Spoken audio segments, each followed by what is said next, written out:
What are we discussing on today's podcast, you ask? Well, we might have missed today's pod because of, the holiday that we just had. But don't worry, we didn't forget our crossover with Javier Reyes of Locked On Padres.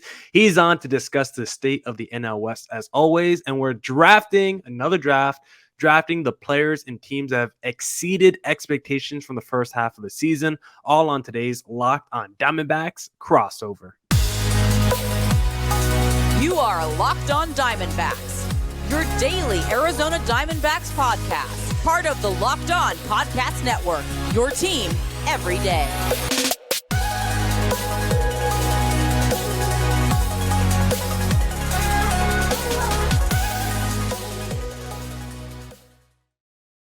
Welcome into the Locked On Diamondbacks podcast, part of the Locked On Podcast Network. Your team every day, listening to who? Always charismatic host of this podcast, Miller Thomas. I'm a multimedia journalist and I'm a graphic designer, so please go check out my website, MillerThomas24.myportfolio.com. I'm there. You can see all my latest work, from my packages to my articles to my photos and my graphic design. If you want to see more content by me, just follow me on Twitter at CreatorThomas24 for my personal account, or look up Locked On Diamondbacks on both Twitter, Instagram for the podcast handle. And of course, thank you for making Locked On Diamondbacks your first listen every day. I would not be able to do this podcast without you, my loyal listeners, sharing, subscribing, reviewing, doing all that so I could do this podcast for you. Thank you. It's free and available on all platforms, so please continue to tell your friends. And one of those platforms is YouTube, so please hit subscribe on the Locked On Diamondbacks YouTube channel. And today's episode is actually brought to you by Sleeper. Swing for the fences on Sleeper picks, and you can win up to 100 times your money. Download the Sleeper app and use promo code Locked On, and you'll get up to $100 match on your first deposit. Terms and conditions apply. See Sleeper's terms of use for details. Currently operational in over 30 states. Check out Sleeper today. Now, without further ado, let's bring on the man of the hour to discuss the division and do another draft as we always do. Javier Reyes of Locked On Padres. Pew, pew, pew. How are you, sir? I'm doing great. Featuring me with contacts on. Pretty wild stuff. But don't worry, I still have the hat on, listeners and everybody who knows. Don't worry, I still have the hat on. But, just hanging in there, enjoying the holiday, and hoping that maybe it propels me into being more happy about baseball. I mean, the Padres have won their last couple games. They might be responsible for the death of the Los Angeles Angels, which makes me kind of sad, actually. But at least we're winning. And, that's all you can hope for these days, right? Yeah, and speaking of the NL West and just things going on that division right now, because it's been kind of a weird last couple of weeks for that division because the D-backs haven't been playing good baseball. If you actually look at the D-backs last 20 games, they're 9-11 during that stretch. But at the same time, the Dodgers are like 5-5 over their last 10, and the Giants are 4-6 over the last 10. And it would have been a good time for the Padres to make up some ground there, but they've been 3-7 over the last 10 games as well. So right now, the whole NL West just kind of in a little bit of a funk. But if the Padres do want to get back in the race and want to make up a little ground, it might be the best time to do it right now when you got the three teams ahead of you struggling a little bit right now. Yeah, I mean, look, that's a great point, and the ebbs and flows of the baseball season, right? It's why you can't fully give up, despite how hysterical I've been over these past couple weeks, particularly. But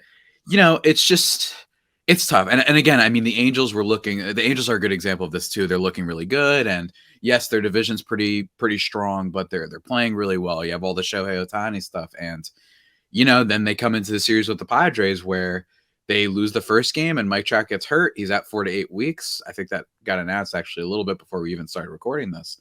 And then you have Shohei Ohtani, who had to get pulled out of the second game of his start with like a blister kind of issue, and they don't know if he's going to miss the All-Star game. Really rough stuff for the Angels. So this is all to say that fortunes can change very quickly in baseball. The vibe can change very quickly. There's a reason why everyone jokes about how it's just like you win one game and you're like, we're back, like immediately. That's what it feels like. But hey, in fairness, to justify if there were to be a turnaround for the Padres, they certainly have the talent for it.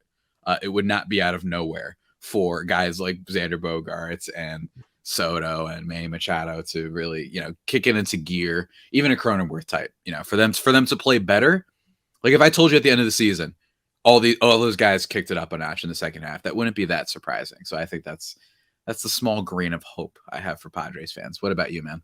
Yeah, I'm definitely someone that rides the emotional roller coaster after every D-backs win. I think we're winning the World Series. And then after every loss, I'm like, all right, we might not even make it to the postseason this year. So I'm definitely a person that have to like relax a little bit more because baseball is played every day. So it's easy to either turn me up or turn me down just because I always have to watch this every day. And sometimes it gets super stressful when you're going through something like that every day. Very, very traumatic what the baseball season does to us. But talking about the Angels, I mean, I've been talking with Sully Baseball on our pod just about how, these next few weeks are probably the biggest pitchfork potentially in Angels history because if you're still in it in the wild card mix, in the playoff mix, come the deadline, then maybe you get aggressive and really try to push all your chips in, really show Shohei Ohtani that you're committed to building a winning environment. But now it's like, Trout might be out 2 months.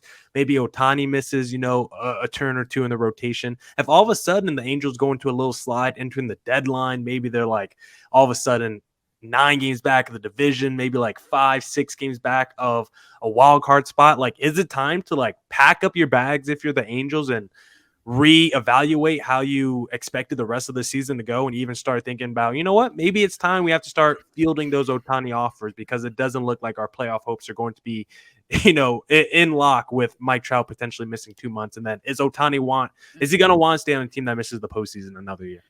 I mean, it's such a good division. I feel bad. I really do feel bad for the Angels. I know our boy Stephen A. Smith just going off on how nobody cares about the Angels, which is a questionable take to have as like when you rarely talk about baseball on that show. And then you're like, all right, here's my take. No one cares about that team. It's like, all right, dude, like great angle, I guess, sort of. I've heard that before.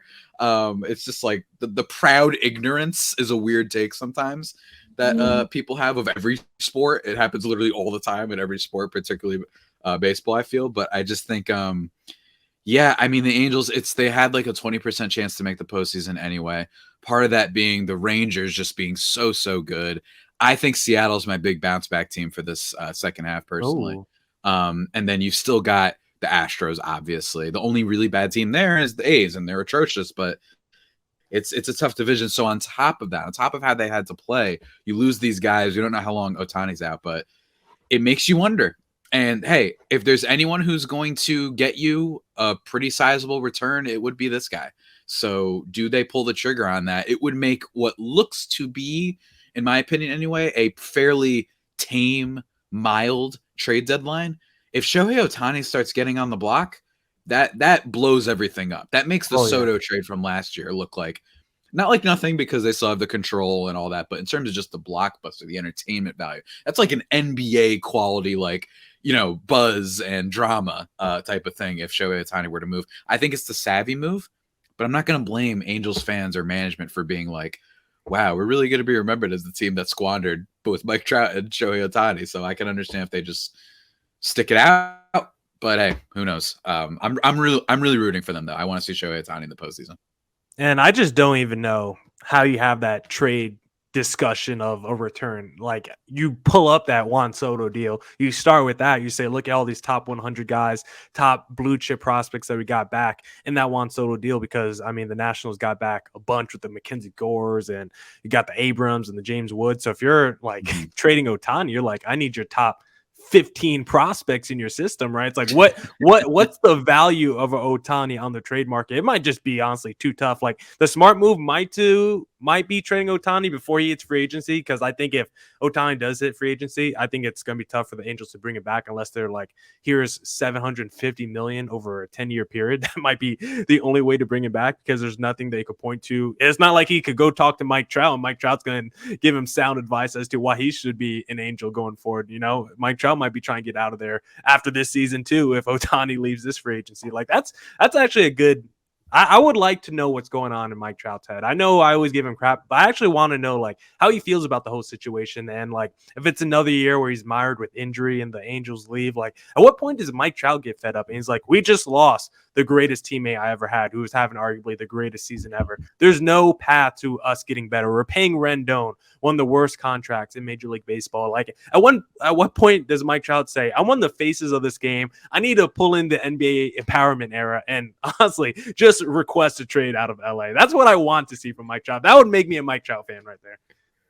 It's I it's already funny because it's like, how often do we even see trade requests in baseball? never. You know what I mean? Like, we never see that, and there's a bunch of different reasons for that. But yeah, maybe he pulls like maybe he's been doing the Damian Lillard thing for too long, and now he has to finally Yeah. ask out. I mean, it would put 2 stars on the market, right? So I don't know. I mean, I remember predicting very funny that I thought that what's it called? That I thought Mike Trout, this would be the year he finally snaps, as one of my predictions. And I just thought, how much abuse can one man take? To quote Mm. Mission Impossible Fallout. How many times must this team turn their back on him before he says I've had enough?